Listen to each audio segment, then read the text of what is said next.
Okay, good morning. Today we do China. Obviously, we are in China, and we know a lot of Chinese history, so I will go fairly quickly and deeply. This is an opportunity for us to look back on the theories we've developed over the course of this year, and really think about how they apply to the Chinese context. It's a chance for us to see if our models work.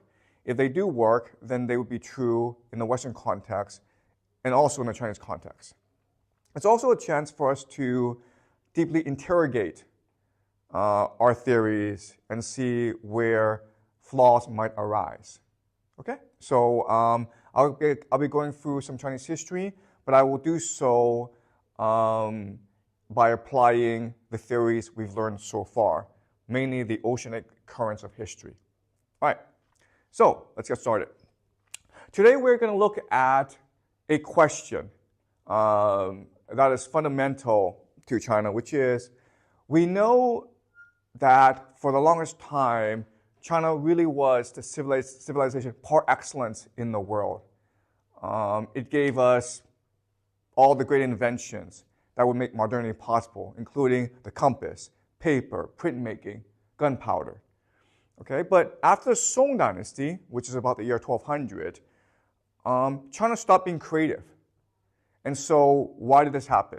And that is the question that will frame our discussion this morning. All right, let's go over some quick Chinese history. So Chinese civilization, as you know, developed along the Yellow River. The Yellow River is perfect for agriculture. And as a result, population expanded very quickly. When that happens, conflict and war will ensue. And that's what will give rise to settlements and fortified cities. And that will drive the development of the state and civilization and technology. Okay? The hallmark of Chinese civilization is what we call the Warring States period, Chunqiu. And at this time, the foundations of Chinese civilization will come into being. At this time, you will have something called the 100 schools of thought. Confucianism will develop, as will Taoism and legalism. Okay? And these ideas will form the foundation of Chinese civilization. And as you can see, in this period, all these 100 schools of thought developed because of a process we call open cooperative competition, which, as we have discussed, is the main driver of innovation in human civilization. Okay? Openness means that there is no centralized authority. Cooperation means that even though there's no centralized authority, the different states are trading, communicating with each other, and they are intermarrying into each other. And competition means that there is a lot of conflict between them. They are warring against each other for dominance in their region. Okay? And in this process, this will give rise to the ideas, the technology, the values, the culture that will underpin Chinese civilization for the next 2,000 years. Confucius is obviously who is best remembered from this era, but you also have Lao Tzu, who is the founder of Taoism, okay? As well as Zhuangzi and Mo Tzu. Sun Tzu will at this time write his book, The Art of War. So, in a process that is open cooperative competition, eventually one state will emerge to conquer the rest. And as we discussed, why the state emerges is because of three things. Energy, they're much more energetic, they're much more ambitious. Second is openness. They're much more willing to adopt innovation in the ruthless pursuit of military conquest. And they are opportunistic, meaning that they will do whatever it takes to win. Okay? So in this period, the state that will eventually conquer all China and create the first empire is the Qing. And again, if you think about it, in the year 500 BCE, we could not possibly predict that the Qing would conquer and unite all of China. Because of all these states, the Qing was the poorest. It was situated in the mountains, whereas the other states are situated in these fertile valleys. Its culture was not as developed as the rest, and its population was smaller. So we couldn't predict that the Qing would eventually unite all of China. But at the same time, in the year 500, we could not have predicted that Rome would unite the Mediterranean, and we could not have predicted that Macedonia would have united the Greek world. All right? So let's discuss very quickly why the Qing was able to succeed. Okay, even though this is the warring states period, and there's a lot of warfare going on, what we need to remember is that this warfare is heavily regulated. War in this period, it's almost like an aristocratic game. Okay, so there are stories where this general was laying siege to a city, and the people inside were starving to death, which is what you do in a siege, right? You starve the population to death. But the general felt tremendous regret and guilt for putting the population under such misery. So he retreated and withdrew to give time for the population to recover. And that was considered what was gentlemanly. Okay? That was what was considered chivalrous, civilized back then. Another story is that an army was crossing the river, which is a great time to attack them. But the opposing army let them cross the river because that is what is civilized, okay? What is gentlemanly. So this period was heavily regulated by a gentleman's code of conduct, okay? And then you ask yourself, why is that the case? And the answer is that, remember, this is a open cooperative competition environment in which, even though these states are at war, there's still a lot of intermarriage between them. There's still a lot of trade, a lot of communication. So these states are not trying to use warfare to overturn the social order because they benefit from the status quo. They're using warfare as a means to maintain the social order. And that's why warfare is extremely heavily regulated. Okay? And so let's think about the Peloponnesian War between Athens and Sparta. When we looked at the war, we know that the Peloponnesian War was extremely bloody, it was extremely deadly, but at the same time, it was extremely regulated.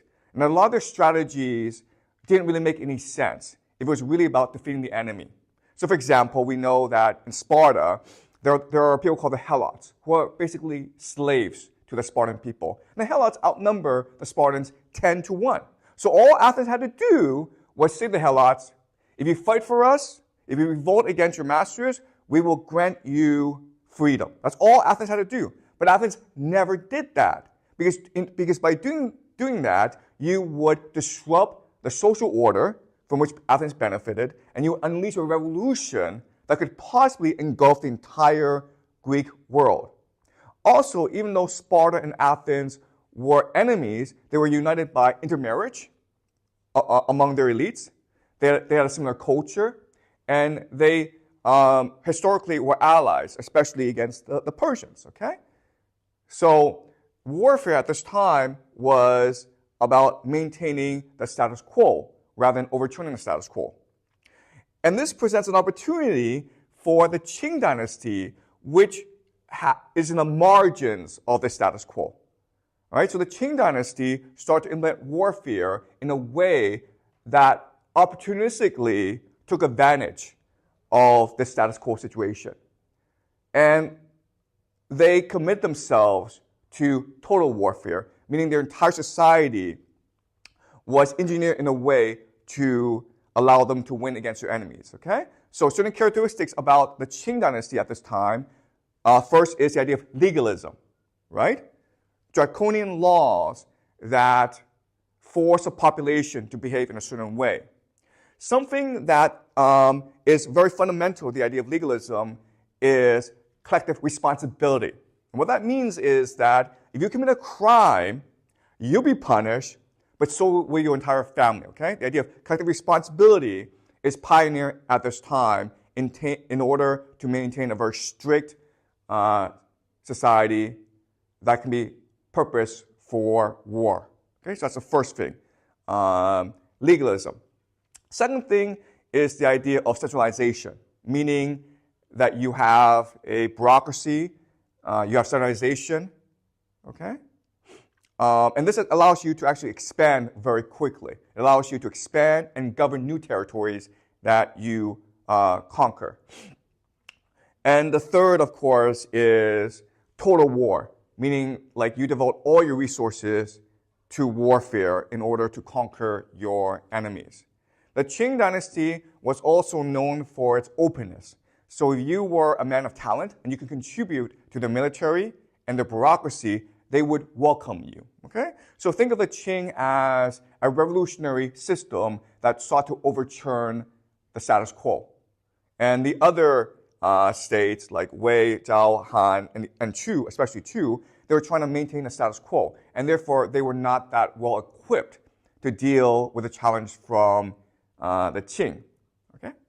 Now, we know that the Qing would unite all of China, but because their system was so draconian, eventually the other states would rebel against them, and this would eventually lead to the Han dynasty.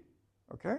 Now the Han dynasty is actually even though the Han dynasty disparages the Qing, right? So our very conception of the Qing comes from Han historians who tell us that the Qing buried scholars and they burned books. And that's extreme, and that in our eyes is barbaric, right? We don't know if that's true. We know that the Qing practiced heavy censorship. So those 100 schools of thought, a lot of these books were censored and destroyed during this period. But we don't know for a fact that they buried scholars, okay? But this is so the Han dynasty is trying to disparage, trying to refute the Qing dynasty.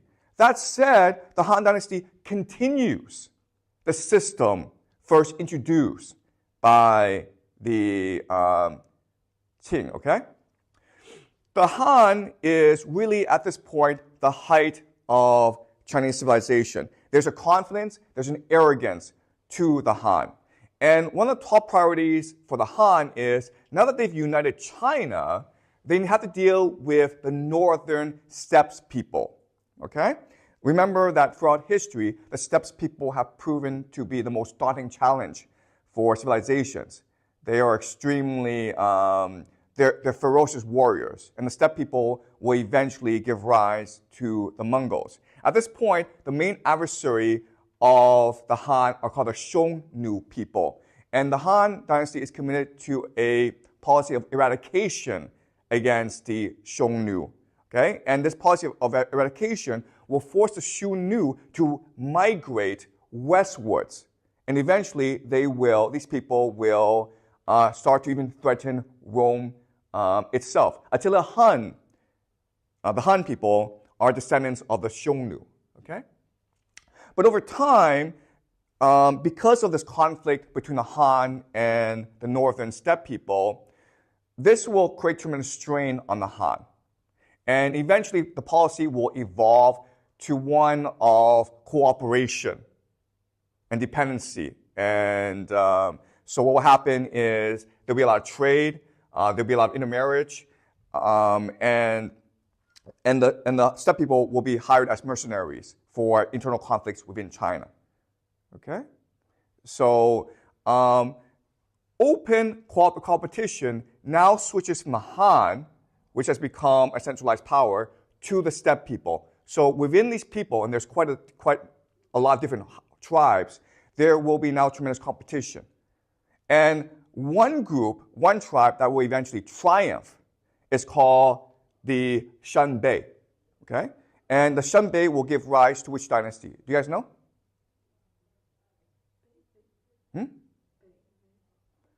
Okay, but Shenbei will give rise to which major Chinese dynasty? You guys should know this. What comes after the Han? The Tang dynasty. Okay, so this is one thing that is misunderstood. The Han dynasty is really the last Chinese dynasty. It is the last ethnically Chinese dynasty committed to the protection and propagation of Chinese culture.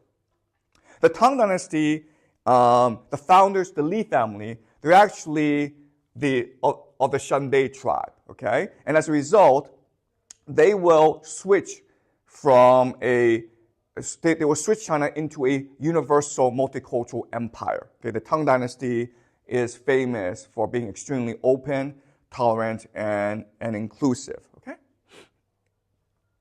All right. So this is the Tang dynasty, which is considered the height of power, a height of Chinese power in the world. The Tang dynasty will try to expand westwards into Central Asia, and it will start the Silk Road and trade networks all around the world. Buddhism at this point will come into China, and it will become, at certain points, a state religion. Okay? But there are many problems with the Tang dynasty. So there's a heavy reliance on generals to fight wars. And this will eventually lead to the An Lushan rebellion, okay? Which lasts for almost 10 years. An Lushan is the top general of the Tang dynasty. And because he's given too much power and he has too much independence, he's much too trusted by the emperor, he eventually rebels and seeks the throne for himself. Okay? This rebellion will kill anywhere between a third to half of the Tang population. Okay? 60 million to 30 million people. And this is devastating and traumatic for the Tang dynasty. Okay? But somehow it recovers. But then you will have another rebellion called the Huangchao rebellion, which will end the Tang dynasty. I'll talk about the Huangchao later on. Okay? The Tang dynasty will give rise to the Song dynasty. And the Song dynasty will adopt a policy of diplomacy, tribute, assimilation with the northern tribes. Okay? They're trying to avoid the trap of the Tang, where you give too much power to a general and the general will rebel. Okay? So a lot of power in the Song dynasty. So at the time of the Song dynasty, a lot of power will be invested in the imperial bureaucracy. Okay? That's the Song. Eventually, the Song Empire will be carved up and conquered. Eventually, the ultimate winners of this war will be the Mongols, who in the year 1279 conquers the entirety of the Song Empire and unites China. Okay? But the Mongols are considered a foreign dynasty. So I mentioned that the Tang dynasty is actually non-Chinese. But the Mongols understood themselves to be non-Chinese, and as a result, they discriminated against Chinese people, which ultimately led to a rebellion that will establish the Ming Empire, and eventually the Ming Empire will give way to the Qing Empire. The Manchus are just another iteration of the Mongol people. They will rule China until 1911, when the empire is overthrown, a republic is established, and this gives way to, of course, the People's Republic of China. Okay? So the big question, again, what we're looking at is, why is it that the Song dynasty is the last creative dynasty? All right? And if we use the idea of open cooperative competition, then we know the answer. All right? And the answer is this. Previous dynasties were not able to exert national control. They were always competing against other states within China proper, okay? So you look at the Han dynasty. Well, the Han dynasty would give way to dozens of other states that would compete against each other, okay? So in theory, the Qing and the Han united China, but not for long. All right? And the same is true for the Tang as well. China, for the longest time, was just too large, too diverse to be unified centrally. And as a result, the idea of open cooperative competition would still give rise to innovation. But starting at the time of the Song, we see a radical change. Look at the Song, okay? The Song is pretty united, and the Yuan is extremely united. So the Yuan dynasty is able to unite all of China. And then after the Yuan dynasty, the Ming is also pretty united, and the Qing is extremely united. Okay? So in other words, the answer is this. After the Song, and starting with the Yuan, China became nationally unified.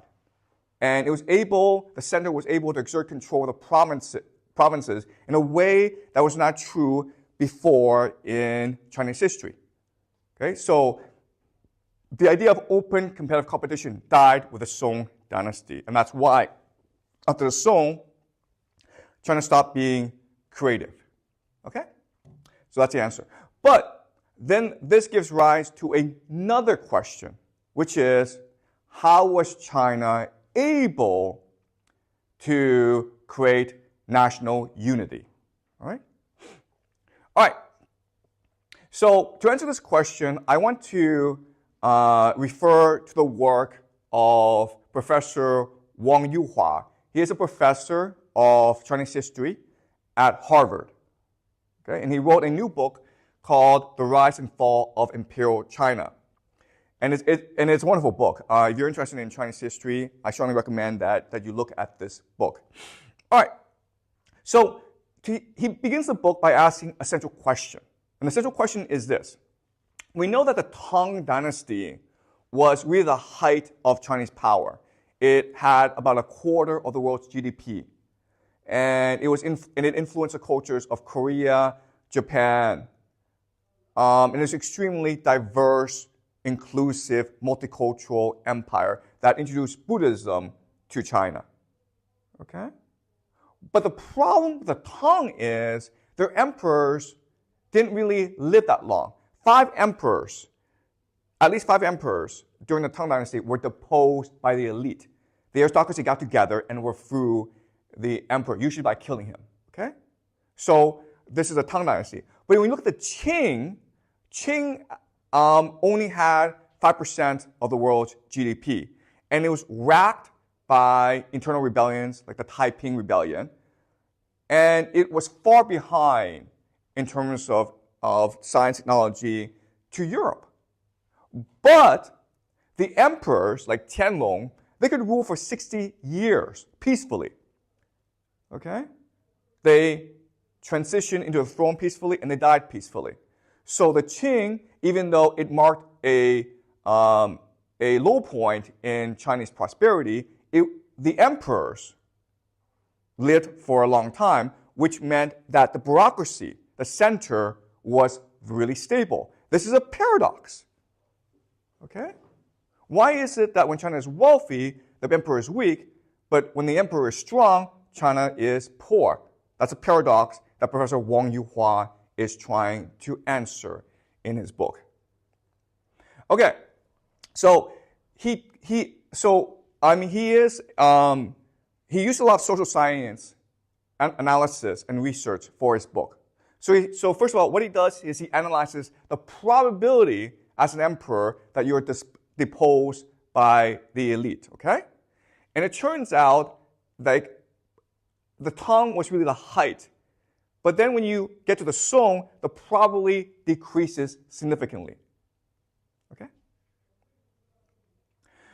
But at the same time, what we need to understand is, even though the emperor lived longer, the state's ability to collect taxes, to control the economy, decreased over time. Okay? So you can see that starting in the year 0, all the way down, there's a downward slope.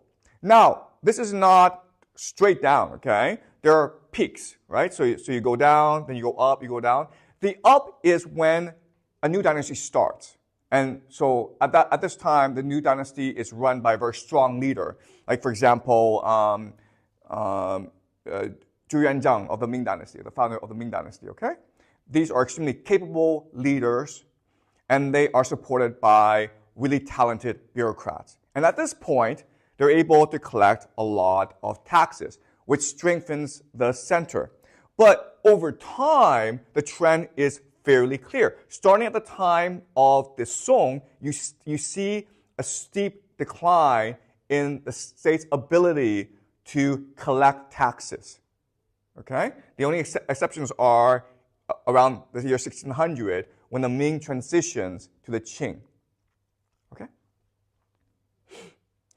And so what Professor Wang Yuhua has discovered is the reason why you have this transition is the emperor, starting around the time of the Song, he's actually figured out a way to divide and conquer the elite. Okay? So the elite, when they are united, they're able to promote strong centralized policies that promote national growth. But the centralized elite can always threaten the emperor, who is dependent on the elite for their support in the military and in government. Okay. Starting around the Song, the centralized elite is now broken down into localized elite. So the trick that China has discovered in maintaining a strong center is by localizing the elites. Okay, so the idea is you localize the elites. When you localize the elites, you can implement a policy we call divide and conquer. Okay, so you get the elites in this province to fight amongst themselves. If they're too busy fighting amongst themselves, they're not going to ever rebel against you, and they're not going to build alliances with other provinces to ever challenge you. Okay, and their priorities and focus is in the provinces, and they really don't care what you guys do in the capital. All right, so that's the thesis. All right, and what Professor Wang Yuhua says is the main mechanism that the emperor used in order to achieve this radical cultural shift is the keju. Okay, the keju is a civil service examination that promoted bureaucrats into positions of power. Okay, the keju, the civil service examination. And so the history of the keju is that it was introduced briefly in the Sui, and then the Tang dynasty started to use it. Okay, but it was really the Song dynasty that really systemized and promoted it. Okay, basically the Song dynasty institutionalized the keju. Okay, and before the keju, it was really an aristocratic system where you had to be of noble birth in order to become a high official in government, which is true for most cultures. Okay, so that's what he argues. All right, so he looks at times of major rebellions, and what he shows is that whenever there's massive climate change, you have violence erupt. Okay, because when you have a centralized system, what often happens is that the nobility engage in rent-seeking behavior. Basically, they exploit the peasants. And that's fine if the weather is good. But when the weather is bad and the peasants don't have enough to eat, then they often rebel, okay? And in the Tang, this would culminate in something called the Huangchao Rebellion, which would last for 10 years, when a salt merchant in Huangchao, a salt merchant named Huangchao, he would lead an uprising that would overwhelm and destroy the Tang dynasty. The thing that's important for us to remember is that he would go all the way to Chang'an. And Chang'an is where all the elite live. Okay, there are about 200 aristocratic families in the Tang dynasty, and they were all killed in this rebellion. When you remove the aristocracy, this gives the Song dynasty room to implement a new policy and ensure that a nobility cannot arise again. Okay? So that is the significance of the Huangchao Rebellion. It eliminated the idea of aristocracy in China. Okay, so Professor Wang Yuhua, what he does is he shows you how networks work in China. So during the Tang Dynasty, as you can see, there are centers which then moved to the provinces, okay? So these families are all interconnected together because there's only 200 aristocratic families. If you are a wealthy family in a province, what you want to do is intermarry into one of these aristocratic families, okay? Because that's the best way to ensure your advantage and privilege in life. Okay, so this is during the Tang Dynasty when families are united nationally.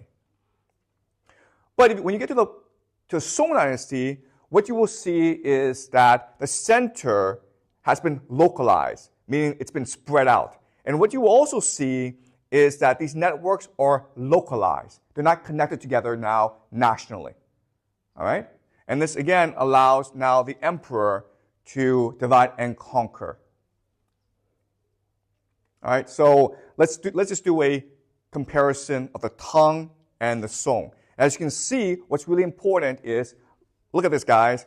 The networks become more and more localized over time. It is the deliberate policy of the imperial bureaucracy to localize elite networks so that they can never unite and challenge the center. Okay? So these networks are becoming much more fractured and localized over time. All right? Okay, so the main benefit of this system is, of course, national unity. So again, during the Han, you have all these different provinces that form their own dynasties and which challenge the center, okay? So China was in a constant process of war. The Tang Dynasty was a bit better, but when you get to the Song, the Yuan, the Ming, and the Qing, it's all pretty unified nationally, okay? By localizing elites, you ensure the center can't be challenged, and as a result, you give a semblance of national unity. But the problem with this, as we know, is it comes at the cost of innovation, which will make China insular, poor, and divided in the long term. And it's not really a sustainable system, okay?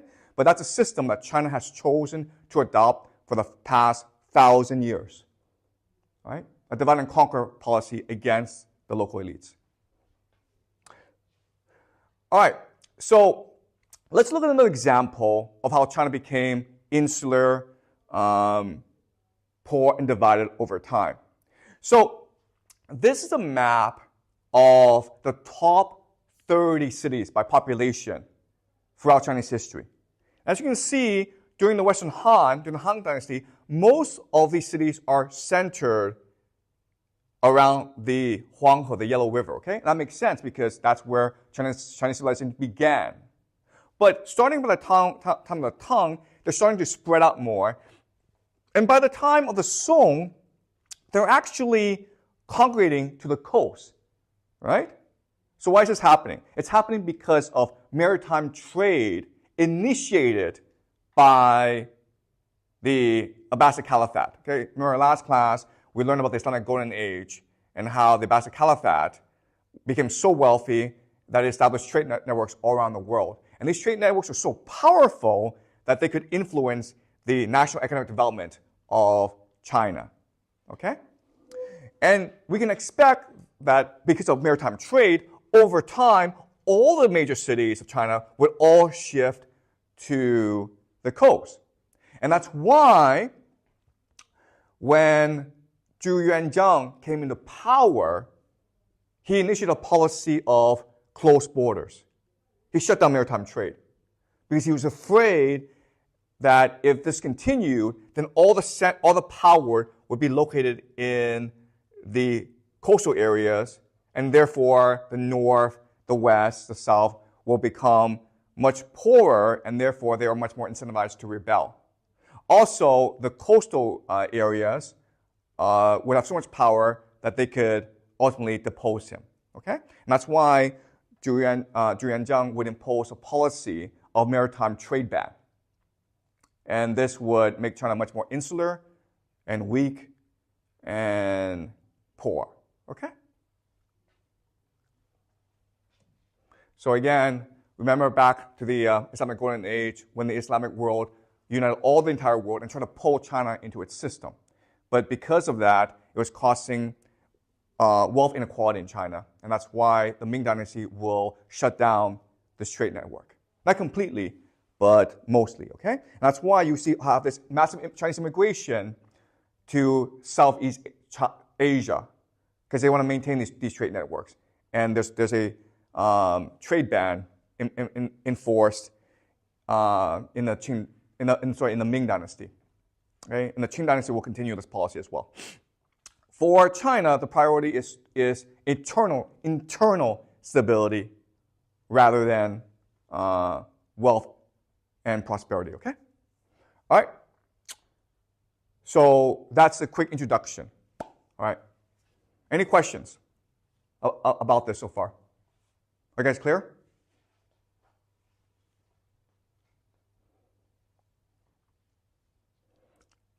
Any questions?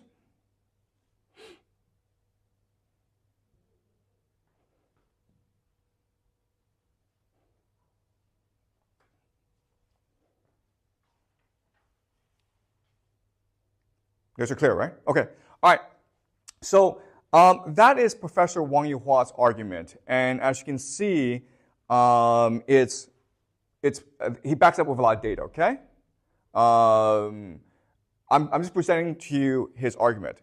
Okay, so now I want to talk more about the idea of the imperial bureaucracy, because this will inform and help us better understand world history as we move along. Okay, so to better understand the rise of the imperial bureaucracy, let's first re-examine the history of Rome.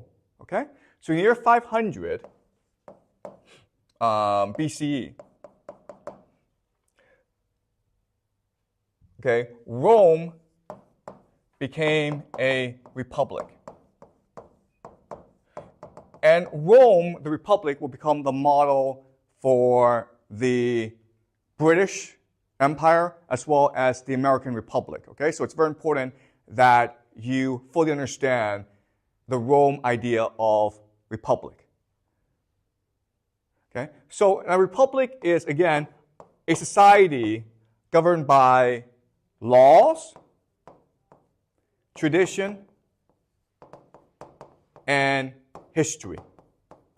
Okay, and these three things are manifested in the nobility. Okay, what the Romans call patricians. Patricians. And the patricians will exercise power for something called the Senate. Okay? And it's this very idea that Rome is ultimately a culture, a republic, governed by law, tradition, and history, is what will allow it to expand very quickly until it dominates the entire Mediterranean. These patricians are the ones who will establish these international networks that will make the Roman Republic coherent, okay? And they will do so through the idea of a patron-client relationship, okay? So the idea is you have a patriarch, and then the patriarch has clients. And this will expand across the entire Mediterranean. So in other words, the emperor is just one among equals. The emperor has his empire, but these patriarchs have their own empires within the empire. Okay? And this gives Rome, even though it's very spread out, a coherence and a unity that most empires don't have. And again, this is important for us because the British will copy this model when they build their empire, okay? As well as the Americans.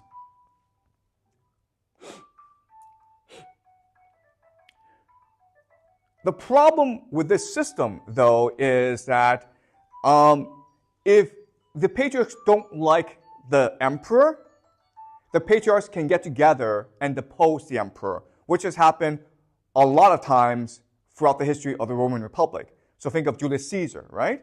Julius Caesar wanted more power for himself, and so the patriarchs got together and killed him. But Julius Caesar was just one of many. There was also Caligula, Nero, and a lot more emperors. Okay? So because of this, new emperors, but especially people like Diocletian. Diocletian was a military general who won the Roman Civil War and so became emperor. They had to fix this problem, okay? Because obviously if you're emperor, your biggest problem is how do you stay alive? And in the Roman Republic, the chances of you staying alive aren't very high, okay? So starting with Diocletian, they start to develop an imperial bureaucracy to counter the power of the nobility, okay? The problem, though, is that the nobility solves three problems for you that the bureaucracy cannot solve, okay? The first is a problem of the will to fight. The second is unity. The third is culture, okay? So the will to fight means that in a war, the nobility are those who have the most to lose, and therefore they're the most willing to die. So think about the year 216 when Hannibal invaded the Italian peninsula and he had destroyed all the Roman armies. At this point, Rome should have surrendered, but nobility refused to surrender because if they surrendered, then Hannibal would have instituted changes to their culture that would have destroyed the prestige, power, and wealth of nobility. That's why the nobility refused to surrender. They fought to the very bitter end, and eventually they were able to triumph over Carthage, okay? So the will to fight. The nobility gives a society the will to fight. Second, of course, is unity, okay? National unity. And the third is culture. So the people who wrote the history of Rome were actually the nobility. They were the senators, the aristocrats. Okay? So when you get rid of nobility, you lose these three things. You lose the idea of a national unity, a national identity. You lose culture. You lose the will to fight. Okay? And that's why, for the longest time, the system stayed in place. Because to reject the nobility, to kill all the nobility, would be to destroy the tradition, culture, and history of Rome. All right? But Diocletian would try to solve this problem by implementing imperial bureaucracy. But the imperial bureaucracy could not challenge the authority, power, and legitimacy of nobility. Okay? That's why Constantine would, in 330, move the capital to Byzantium and create the Byzantine Empire. Okay? And as we discussed previously, the Byzantine Empire, folk had an imperial bureaucracy, and it was the dominant power. And so the Byzantine Empire is not a continuation of the Roman Empire. It is a rejection of the Roman Republic. Okay? So does that make sense? The history of Rome. Okay, this is important for us because the same thing will happen in China. Okay? The same thing will happen in China. After the Tang Dynasty, the Song Dynasty will look at the mistakes of the Tang Dynasty, and they will start to implement the keju system and create an imperial bureaucracy that will rule China for the next 1,000 years. Okay? All right. So the keju. There is a great misconception in China that the keju is a meritocracy. But it is not a meritocracy. It was never designed to be a meritocracy. I know that in school you are taught that they have the keju in order for the emperor to select the best and brightest in China, and because of the best and brightest, they will rule China virtuously. That's what you've been taught in school. That is not correct. That's not what the keju is designed for. The keju is designed for the emperor to localize the elites and to divide and conquer them, okay? So let me explain why it's not a meritocracy. First thing about the keju that's important for us is that there's a quota system in place, okay? So if it was just meritocracy, then the very best and brightest would win out, right? But think about the Gaokao, okay? If it was just a meritocracy, then who would get into like the top university in China? I assure you that 90% of all the top students would come from 2 cities, right? Beijing and Shanghai, right? But that's not how the system works. There is a quota system in place. There's geographic distribution. Only a certain number of students from Beijing and Shanghai can get into Peking and Tsinghua. The rest come from the provinces, okay? And the keju is the same system. So let's look at it very quickly. You have the center. Everyone's trying to get into the center. Let's say you have province A, B, C, and D. And they're all the same. You have 10 wealthy families, okay? And you have 10,000 poor families, okay, peasants. How the system works is A will send 2, D will send 2, B will send 2, C will send 2, okay? And when you do it this way, this creates competition among the local elites, right, to win these positions. And therefore, they will fight amongst themselves. Does that make sense? If you don't do it this way, if it's just the best and brightest, then what will happen is like A, B, C, D, and will compete amongst themselves. And eventually, one of the provinces, like maybe B, will develop the innovation in order for their children to always finish first or place atop in the keju, okay? Does that make sense, guys? All right? So it's not a meritocracy, it's a quota system. That's the first thing. Second thing you need to understand is that it is unfair. Why is it unfair? Well, because in order to do well on the keju, remember the keju is testing your knowledge of something called wenyan, okay, or classical Chinese. Classical literary Chinese. Okay, this is a very hard skill to learn. It will take you decades. You will need private tutoring. Your family needs to have a lot of money. You need to spend decades on this project, which means that you have a lot of leisure time. You don't have to work. Okay? So in other words, only the elite families of China can compete in the system, and that's the point. Okay? The point is to concentrate the ambition and energy of the elite families into the keju. Otherwise, they might come up with ideas like rebellion, okay?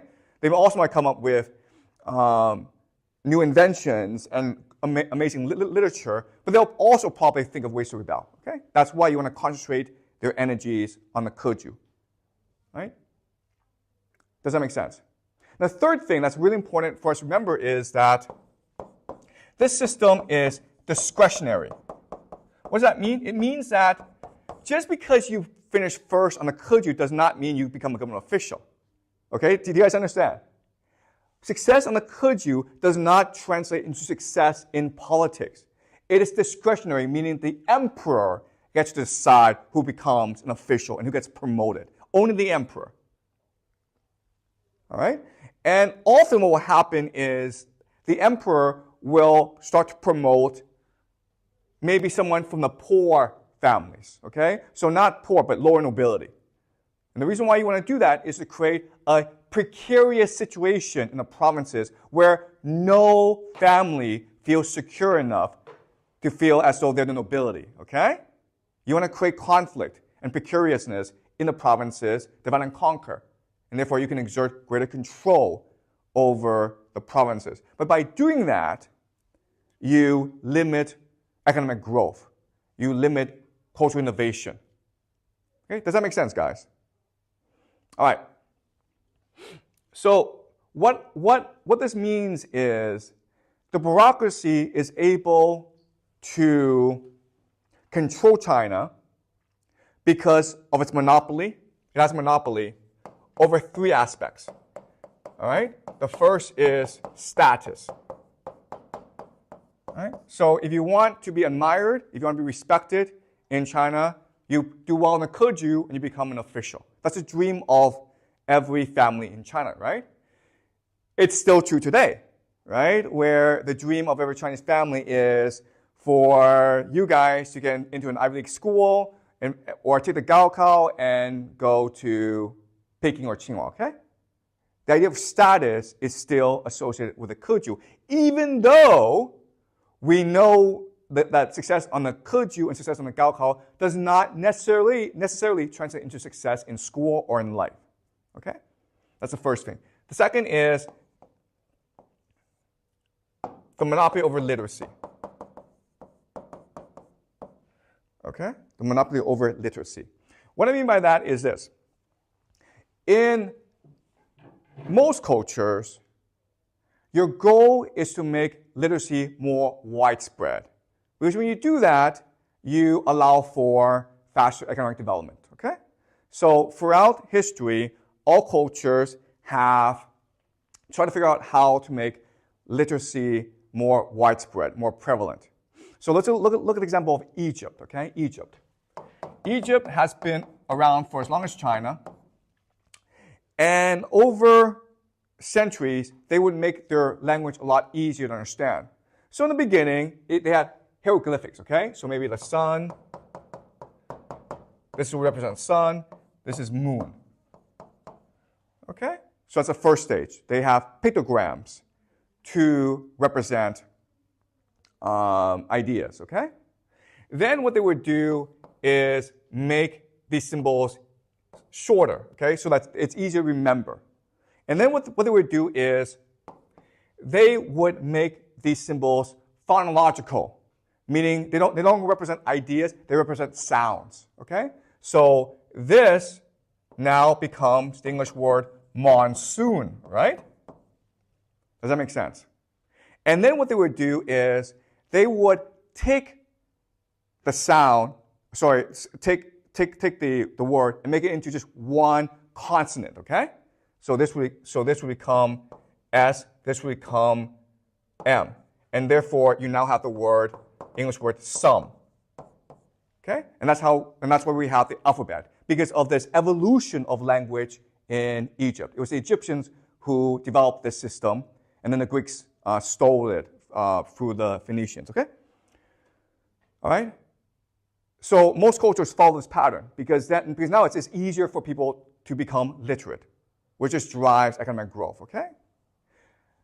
China is the only culture in human history that has made literacy more difficult over time. All right?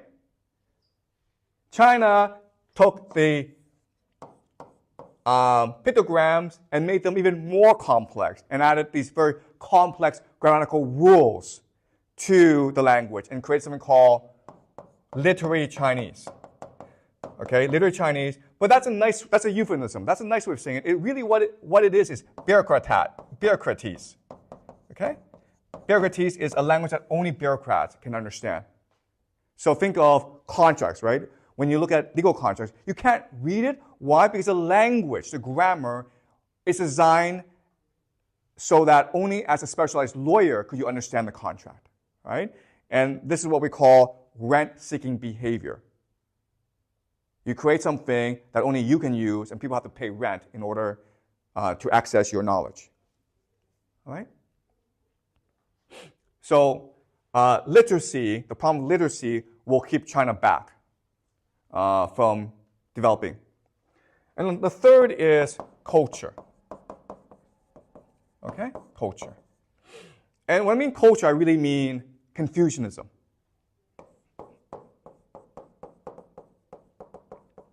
So Confucianism is really a bureaucratic philosophy system designed to maintain the status quo, to control how people think about the world. All right? So remember, in the Confucian religion, what matters first and foremost is balance, harmony.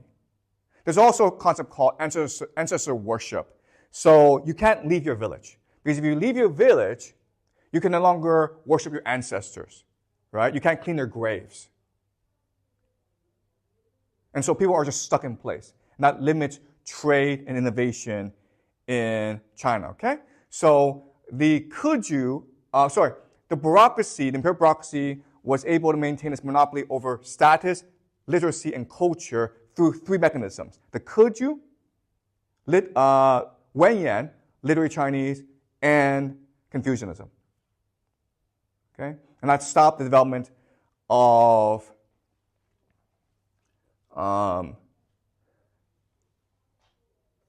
that stopped the cultural and economic development of China. Okay, so let's better understand this idea. Okay, in a society, there are different ways to seek success and status. All right, so you have the bureaucracy, of course, and that's the way people do it in China. But you also have the military. You also have nobility, right? Joining nobility. You also have church, religion, right? By becoming a priest, by becoming a spiritual leader. You also have merchants, right? Commerce. You can also do it through artistic endeavors, okay? So these are the main ways people achieve status in society. And in most societies, you have these different systems in place. What is unique about China is the dominance of the bureaucracy. Okay? So the nobility was wiped out. And through the keju ensures that no nobility can arise again in China. Okay? Church religion was outlawed for most of Chinese history. Okay? The merchant and the artistic people are low status in China. So go back to the Confucian system. The scholar officials at the top. Then you have the farmers. Then you have the merchants, and you have the artists, right? So the Confucian religion puts the merchants and the artists at the very bottom.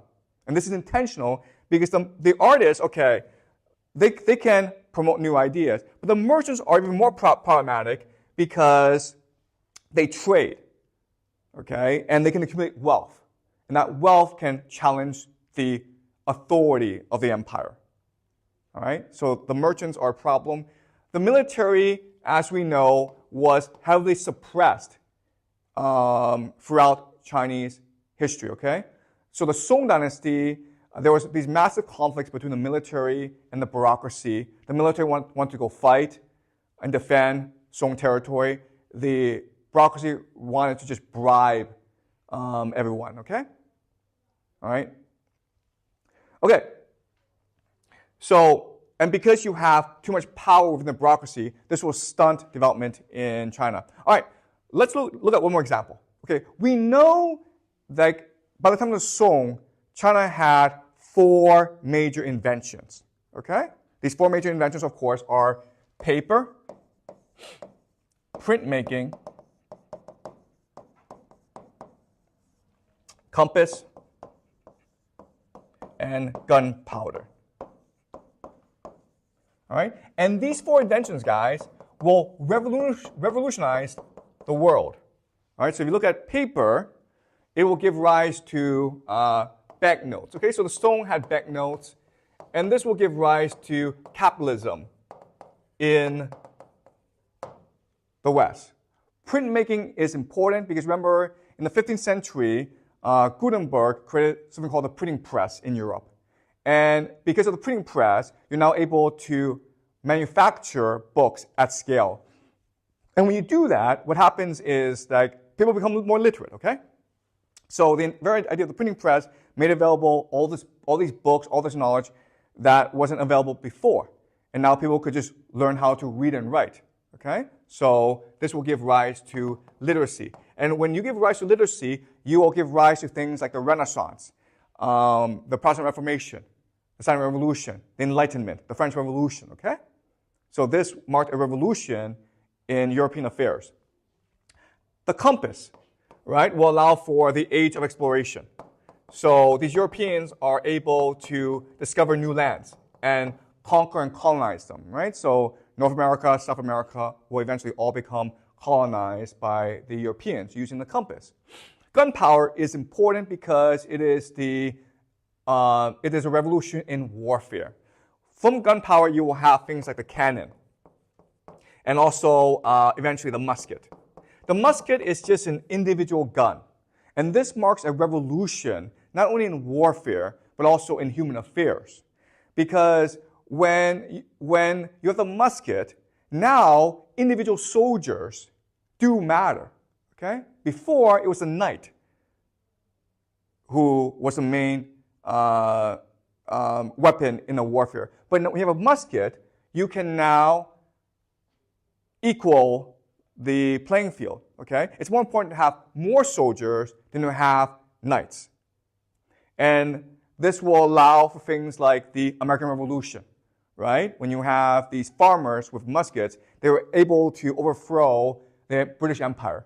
It will give rise to the French Revolution when you have citizens who are not professional soldiers. They're able to take these muskets and defend their country against a European invasion, right? So all these are major revolutions that will give rise to modernity, okay? And again, China, by the Song dynasty, 1200 CE, had all four inventions. But because of the culture in place, because of the bureaucratic culture in place, not any of these inventions had an impact on Chinese society. China did nothing whatsoever with all four inventions. All right? So the key lesson here, guys, and this is really important, technology does not matter. You can steal the technology. What matters is the culture. All right? Another example, of course, is the Yuan dynasty. During the Yuan dynasty, China was importing a lot of foreign experts, a lot of foreign bureaucrats, Christians, Muslims, Jews. They were importing a lot of foreign technology. And then when the Ming Empire came into place, they got rid of all this stuff, okay? They got rid of the foreigners, they got rid of the technology, and China became much more insular and backward. Okay?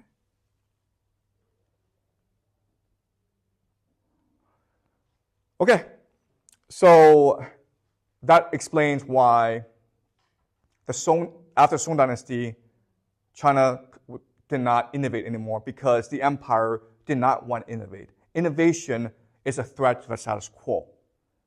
Okay? And what's important is to maintain the status quo. Even though by doing so, ultimately you make China poor, weak, and divided. All right. Good. Any questions? Does it make sense to you guys? Does this conform to your understanding of Chinese history? Yeah, I have a question about Confucianism. Yeah. Do you think it's a religion or more like a culture? Okay, so the question is Confucianism a religion or a culture? So no one thinks Confucianism is a religion. At most, people will say that Confucianism is a civic or religion, okay, or philosophy. All right. So I would say that Confucianism, ultimately, what it is bureaucratism.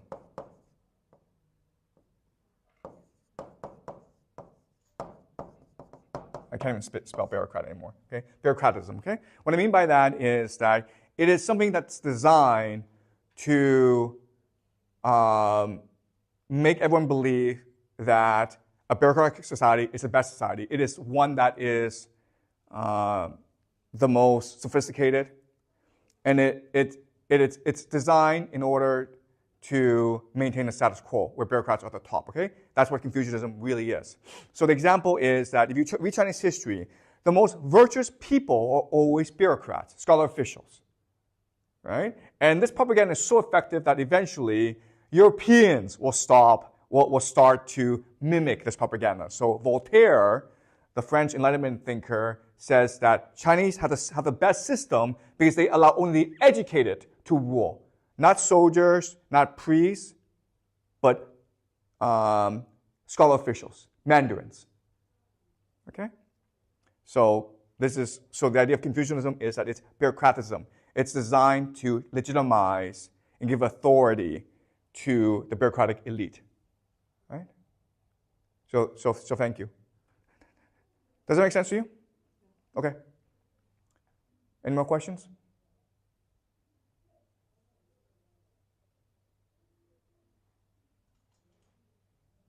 Okay, so I'm going to end the class with a story, okay? And the story has to do with the first emperor of the Ming dynasty, Jiang.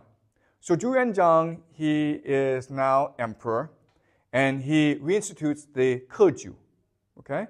The Mongols got rid of the keju because they had the nobility, but Jiang, he restores the keju, and everyone's excited, okay? So everyone comes and takes the examination. When the results come out, what happens is that the test takers from the south do a lot better from the north. So these northern test takers feel there must be corruption in place. So they file a petition to the emperor. The emperor looks at the petition and he agrees there must be corruption. How is it that no northerner was able to pass the keju? So he calls in his chief minister and he says, this is a huge scandal. I want you to resolve this issue, okay? Figure out who's responsible for this corruption and kill them, all right? So the chief minister, he really wants to impress the emperor. So he spends months painstakingly, rigorously examining the issue, investigating the issue. He has a commission, he has hundreds of staff. He personally looks at every single keju. And then he writes his report, he presents it to the emperor, okay? And he says to the emperor, Your Majesty, I personally have done this investigation, and we have written like thousands of pages of report directly to you.